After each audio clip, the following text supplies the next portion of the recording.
if the reason why the Speaker requested for Bryce Hernandez to be detained not in the Senate because for fear of being influenced by anybody or any member of the Senate. Alam mo, Mr. President, Colonel Grijaldo nag-testify dito sa ating committee about the wrongdoings of the members of the Quadcom. Nagsumbong siya dito, Mr. President.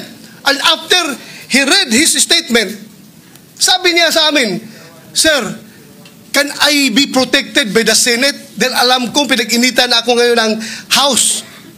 So, I share the information to the committee and even to the leadership of the Senate. But the following day, or the days after, he was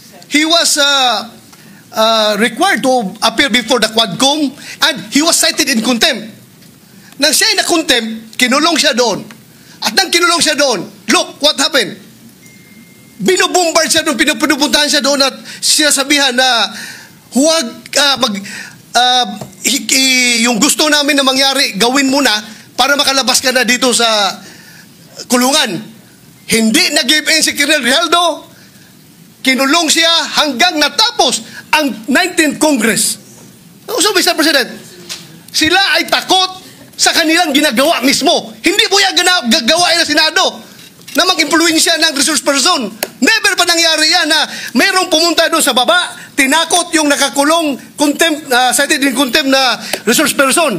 Gawain nila yan sa House of Representatives. Ginawa nila kay Colonel Grijaldo. Kaya huwag tayong basta-basta bumigay sa kanila dahil we should be independent from them, Mr. President. Hindi natin sila dapat sundin kung anong kagustuhan nila. We have to stand on our own. Thank you, Mr. President.